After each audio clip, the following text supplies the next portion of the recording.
Coucou tout le monde, si je vous retrouve aujourd'hui c'est pour vous faire un tag et c'est un tag que j'ai trouvé sur la chaîne de Tartine aux pommes. C'est un tag que je crois que c'est elle qui l'a créé. Je sais pas si ça a déjà été fait sur les chaînes anglophones, en tout cas c'est sur les chaînes francophones. C'est elle qui a décidé de le faire. Donc l'objectif est de répondre à 13 petites questions, comme vous l'avez vu dans le titre, sous forme de portrait chinois. Alors qu'est-ce que c'est qu'un portrait chinois? C'est dire si j'étais cette chose, je serais ça. Et là ça concerne le portrait chinois livresque, donc il y a 13 questions auxquelles je vais répondre. Le premier, si j'étais un livre, je serais Alice au pays des merveilles. Voilà, c'est sans conteste, absolument, c'est mon livre préféré, c'est mon histoire préférée. En plus là je l'ai dans une édition absolument magnifique de Barnes & Noble, donc elle est en anglais, enfin au top quoi. Il y a plein d'illustrations, c'est magnifique. Donc déjà c'est mon livre objet préféré et en même temps mon histoire préférée. Je la trouve tout simplement sublime. Les pages sont roses, c'est trop beau. Je pense que tout le monde connaît l'histoire d'Alice au pays des merveilles, si ce n'est que par le film, au moins par le film Disney. Voilà, c'est mon histoire préférée. C'est également une héroïne que j'adore, enfin c'est vraiment, voilà, tout l'univers. C'est donc sans aucun doute que je choisis Alice au pays des merveilles.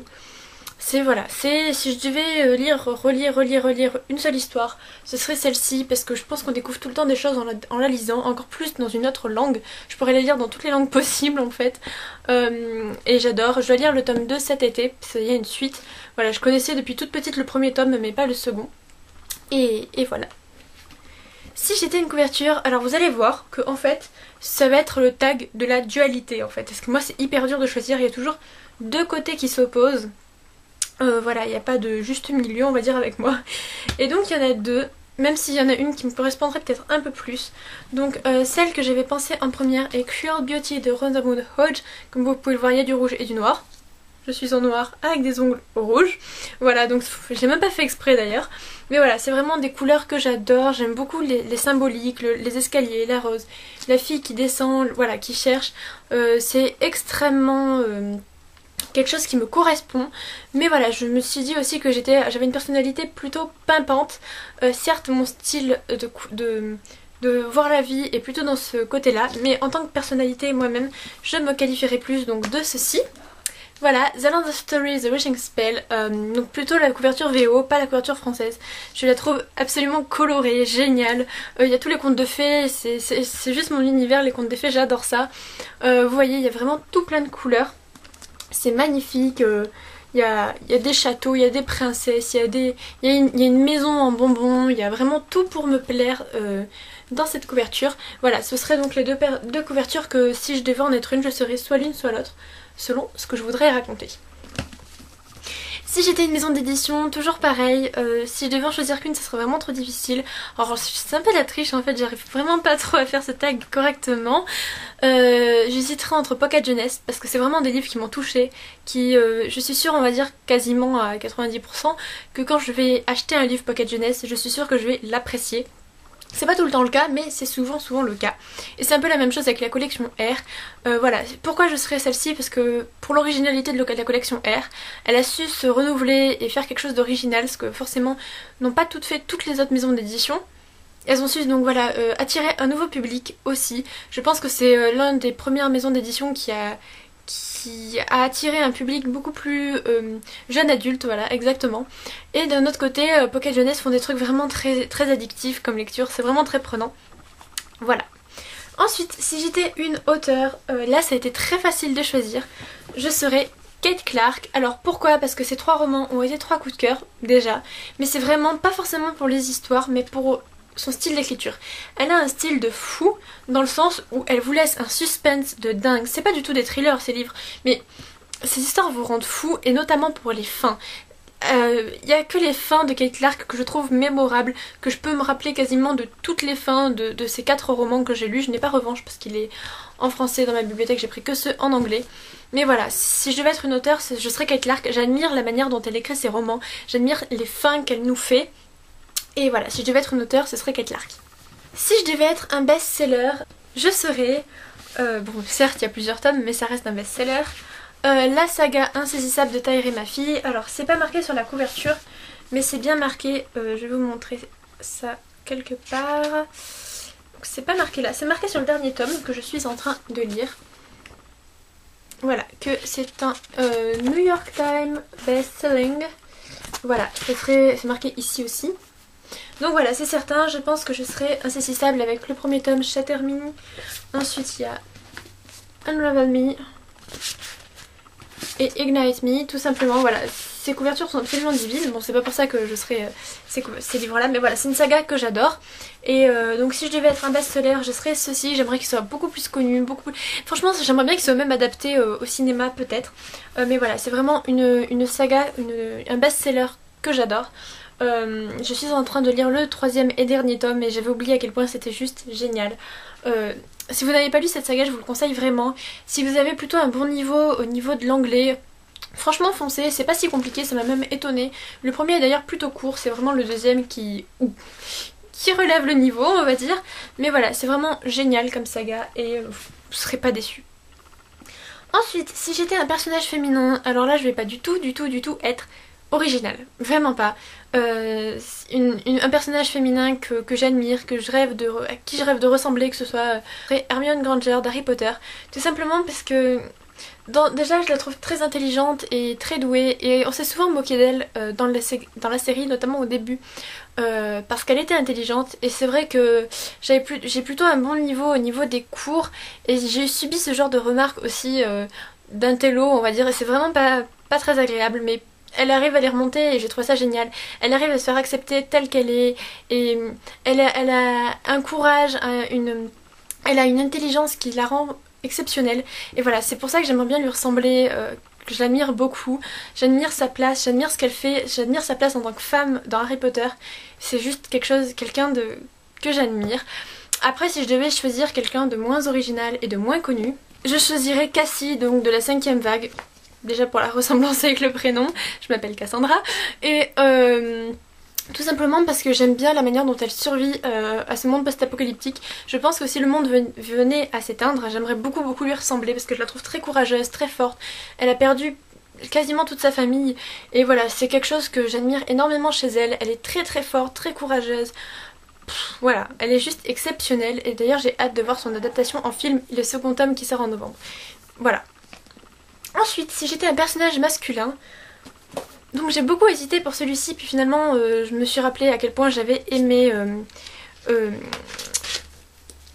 Jack. Voilà, Jack, donc de la mécanique du cœur de Mathias Malzieu chez Flammarion, tout simplement parce que je le trouve trop mignon. J'ai adoré son histoire du début à la fin. C'est un personnage que je trouve courageux, que je trouve dévoué, que je trouve romantique, un personnage masculin. Je pense que si j'étais un garçon, dans une histoire, je serais lui. Voilà, tout simplement parce que je serais prêt à aller jusqu'au bout du monde pour aller chercher sa dulcinée. Et je pense que j'aurais adoré être Jack si j'avais été un garçon. Ensuite, si j'étais un marque-page, je n'en ai pas avec moi, mais je pense que je serais soit une photo d'un moment très précis, un souvenir. Je serais soit un souvenir, soit une carte postale qui a été écrite.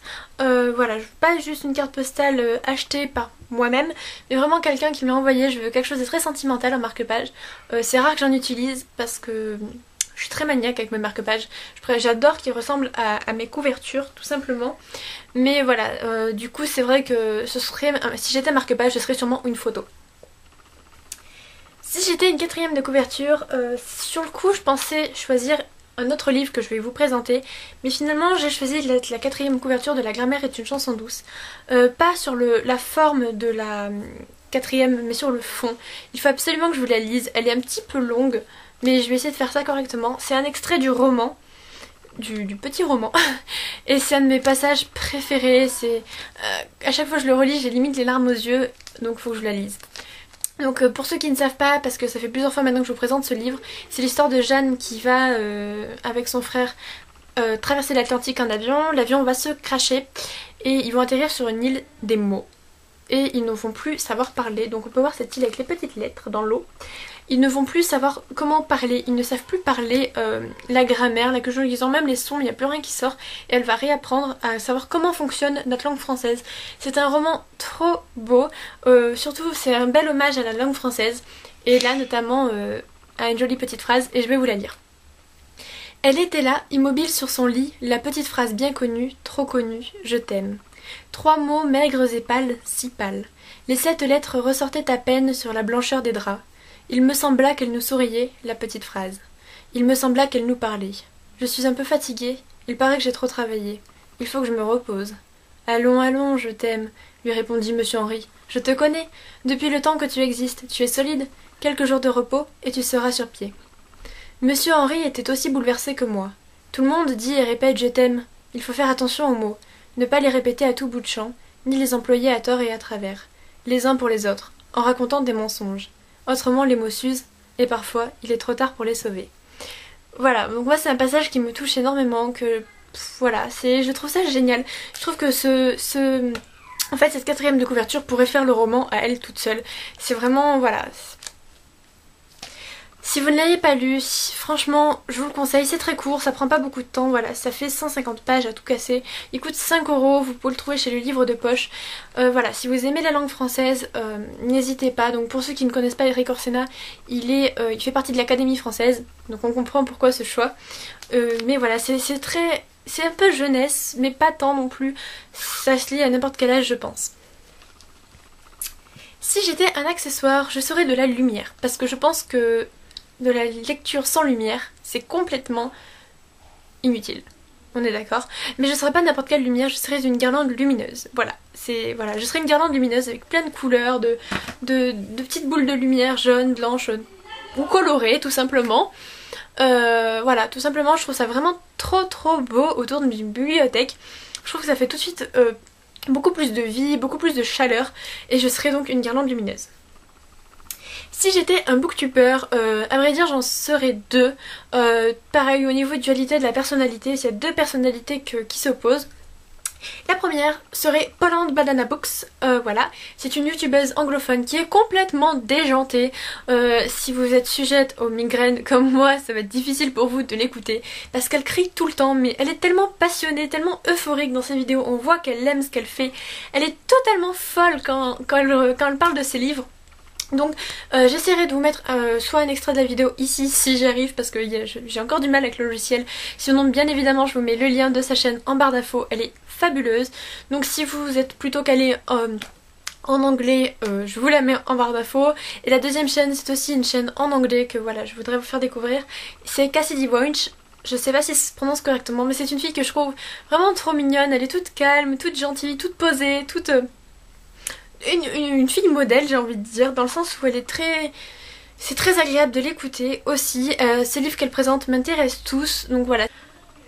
Ensuite, si j'étais une saga, donc j'avais beaucoup hésité avec Chattermy, mais finalement j'ai choisi Les désastreuses aventures des orphelins Baudelaire, Tout commence mal, chez Nathan de Lemony Snicket. Tout simplement parce que c'est une saga qui a bercé toute mon adolescence, toute mon enfance même, je l'ai lu plusieurs fois. Et voilà, c'est 13 tomes qui se lisent plusieurs fois, c'est bourré de symbolique, c'est bourré d'humour, l'auteur a une plume exceptionnelle. Je me suis jamais ennuyée parmi les 13 tomes, certes c'est très répétitif, le schéma est constamment le même, mais il se passe toujours de ces malheurs, je trouve que ça change complètement des livres habituels. La fin est très mitigée pour ma part, mais je serai cette saga là parce que je la trouve très originale. L'auteur est hyper cohérent, on apprend un énorme secret autour du 6 ou 7 tomes, je sais plus. On l'apprend autour du 6 ou 7 tomes et je suis sûre qu'en relisant les 6 premiers on se dit mais oui mais c'est évident, il y a des indices partout. Voilà, ça rend le lecteur fou, on se demande mais pourquoi, mais qu'est-ce qui leur arrive à ces gosses, ils ont rien demandé, ils perdent leurs parents dans un incendie, ils se retrouvent chez un oncle carrément flippant, et il leur arrive que des malheurs tout le temps, du début, du milieu à la fin, on a une once d'espoir et bah, ça repart en cacahuète, restons polis, et voilà, et j'ai adoré cette saga, je pourrais la lire et la relire je pense, ça se lit très vite en plus, comme vous pouvez le voir, c'est très court et c'est excellent. Enfin, si j'étais un classique, je serais Belle Amie, donc de Maupassant, comme Tartine, tout simplement parce que c'est le classique que parmi tous les classiques que j'ai lus, c'est celui qui m'a le plus transporté. Je l'ai lu plusieurs fois, j'ai dû le lire 2 ou 3 fois. Je l'ai tout simplement adoré parce que je le trouve très original. Je trouve qu'il est hyper réaliste, il est hyper ancré dans un cadre spatio-temporel. J'adore la plume de Maupassant, j'adore le personnage de Bellamy qui est carrément détestable en fait, mais j'aime beaucoup son réalisme, son humanité en fait, c'est très très humain. J'ai beaucoup aimé la vision que donne Maupassant, donc du Paris du 19e.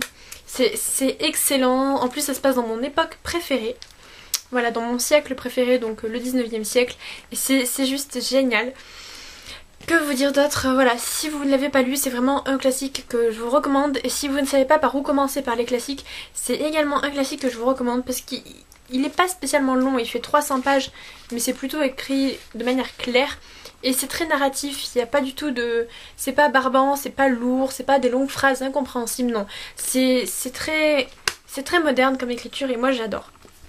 Donc c'est tout pour ce portrait chinois livresque, j'espère que ça vous aura plu. N'hésitez pas à reprendre ce tag s'il vous plaît, je l'ai trouvé très sympathique à faire. Les choix sont super durs donc je sais que j'ai un peu triché en choisissant plusieurs, mais je suis vraiment incapable de choisir. Moi-même je suis, on va dire, d'une certaine manière dual, je sais pas si ça se dit, mais double, voilà, peut-être double. Et du coup impossible de choisir entre deux, vous l'avez bien vu, il y a tout le temps deux personnalités qui ressortent. Mais voilà, je vous ai présenté tous mes livres préférés. Dites-moi quels sont vos livres qui vous ressemblent le plus. Si vous avez fait une vidéo, bah, n'hésitez pas à me le dire, j'irai la voir. Et voilà, je vous fais de gros bisous à tous. Je vous dis à très vite et